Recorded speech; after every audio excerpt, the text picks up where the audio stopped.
Bonjour à toutes et à tous et bienvenue dans cette nouvelle parole de foi.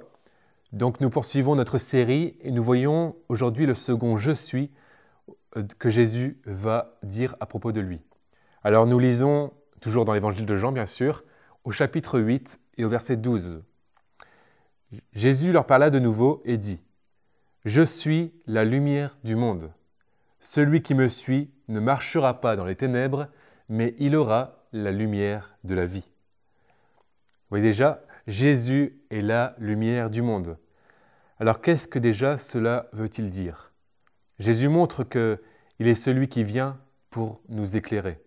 Quand nous vivons dans le péché, une image du péché nous montre que nous vivons alors dans les ténèbres. Mais Jésus est venu sur cette terre pour sortir le monde de ces ténèbres et pour que nous marchions tous dans la lumière. C'est lui alors qui vient nous éclairer et qui vient nous montrer le chemin à suivre. Comme une lampe, il vient nous éclairer pour montrer quel chemin suivre chaque jour de nos vies. Ainsi, il va chasser les ténèbres autour de nous, il va chasser le péché de nos vies grâce à son sacrifice pour nous, où il a pris notre place et où il a pris sur lui tous nos péchés. Ce n'est pas la première fois que Jésus est présenté comme étant celui qui est la lumière. Nous devons revenir pour cela au début de l'évangile de Jean. Nous avons cette présentation qui est faite de Jésus, où il est d'abord appelé la parole, celui par qui sont faites toutes choses, c'est ce que dit le verset 3. Et au verset 4, il est aussi écrit « En elle », donc c'est la parole, « en elle était la vie, et la vie était la lumière des hommes. La lumière luit dans les ténèbres, et les ténèbres ne l'ont point reçue. » La vie est la lumière pour chacun d'entre nous. Nous voyons bien l'opposition entre les ténèbres et la lumière. Et l'appel aussi pour chacun de nous à vivre dans cette lumière pour avoir la vie. Et en Jésus, nous devons vraiment voir que nous avons chaque jour la lumière de la vie. Il n'y a pas de ténèbres en lui. La Bible nous dit qu'il n'a jamais péché. Il n'y a jamais eu de ténèbres en lui. Rappelons-nous qu'il est le seul qui peut sortir quelqu'un des ténèbres, même celles que l'on pourrait considérer comme les plus épaisses. Parce que parfois des gens vivent peut-être dans l'occultisme, vivent dans des choses même sataniques, mais eux aussi, Dieu peut les délivrer.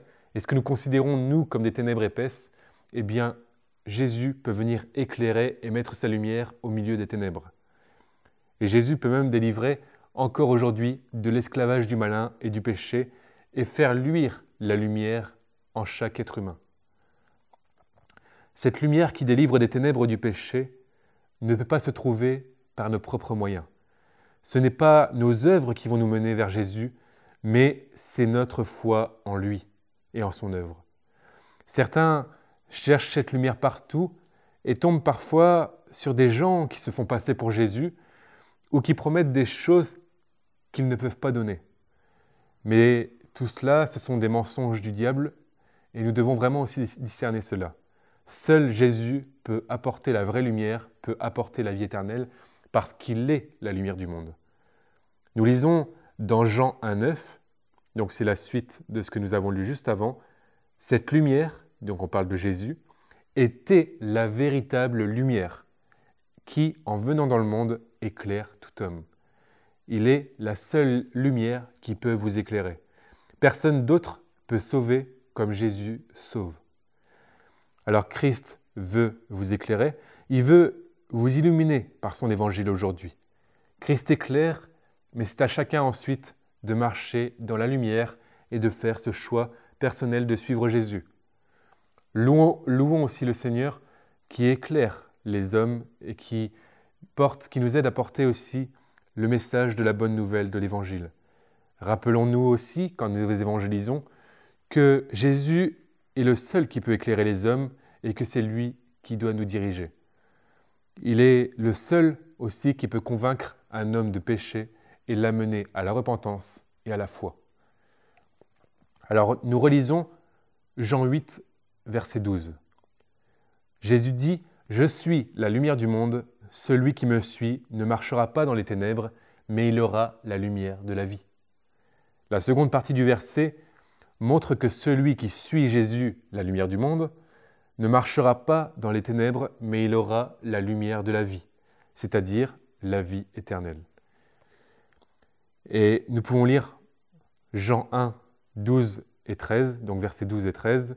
« Mais à tous ceux qui l'ont reçu, donc là on parle de la lumière et donc de Jésus, à ceux qui croient en son nom, elle a donné le pouvoir de devenir enfants de Dieu, lesquels sont nés non du sang, ni de la volonté de la chair, ni de la volonté de l'homme, mais de Dieu. » Dans ce verset, on voit bien que tous ceux qui reçoivent la lumière, c'est-à-dire Jésus dans leur cœur par la foi en lui, deviennent alors enfants de Dieu et reçoivent le pardon de leurs péchés. Cela, comme nous l'avons dit dans la dernière parole de foi, c'est la volonté de Dieu. Ce n'est pas la volonté de l'homme. Et la volonté de Dieu, comme nous le disions, c'est que tous reçoivent la lumière du monde et croient en son nom pour devenir ses enfants. Il ne s'agit pas de le recevoir seulement une fois, puis de continuer à vivre nos vies comme si de rien n'était, mais le fait de recevoir la lumière dans nos vies change littéralement toute chose. Nous ne vivons plus pour nous-mêmes, mais nous vivons pour le Seigneur. Et nous vivons pour marcher toujours dans la lumière. Et voyez que cette expression qui dit « celui qui me suit » montre aussi une action continue. Chaque jour, chaque chrétien doit persévérer dans la vie avec Jésus pour vivre dans la lumière. Cette marche dans la lumière est quelque chose que nous devons faire chaque jour. C'est une action continue. Jésus nous appelle vraiment à le suivre dans notre quotidien. Chaque jour, nous devons nous réfugier en Jésus, la lumière du monde. C'est le seul qui peut faire fuir les ténèbres autour de nous, même lorsque vient la tentation, parce que chaque homme, chaque femme est passible à être tenté dans sa vie. Mais Jésus peut dissiper ces ténèbres qui veulent le faire tomber, qui veulent faire tomber ces hommes et ces femmes de Dieu, et il peut apporter la lumière. Il est notre libérateur et il va toujours nous délivrer si nous nous confions en lui. Alors maintenant que nous avons reçu cette lumière, c'est aussi à nous d'être la lumière du monde.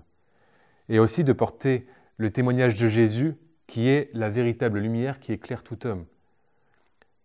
Nous lisons dans Matthieu 5, versets 14 à 16, Jésus dit à propos de nous, donc il nous dit à chacun de nous, « Vous êtes la lumière du monde. Une ville située sur une montagne ne peut être cachée, et on n'allume pas une lampe pour la mettre sous le boisseau. » Donc c'est pour la cacher. Il montre bien que là, en tant que lumière, nous avons un témoignage et nous n'avons pas à cacher ce que Jésus a fait dans nos vies. Il dit, mais on la met sur un chandelier et elle éclaire tous ceux qui sont dans la maison. Donc vous voyez, on met en valeur le témoignage, on met en valeur la lumière. Que votre lumière luise ainsi devant les hommes, afin qu'ils voient vos bonnes œuvres et qu'ils glorifient votre Père qui est dans les cieux. Alors vous voyez, ne gardons pas pour nous ce que Jésus a fait dans nos vies, portons bien haut la lumière et que notre lumière puisse aussi luire ainsi devant les hommes et que, à travers notre témoignage, nous puissions rendre gloire et glorifier notre Père qui est dans les cieux. Soyez bénis, soyez encouragés à témoigner autour de vous et à bientôt dans une nouvelle parole de foi.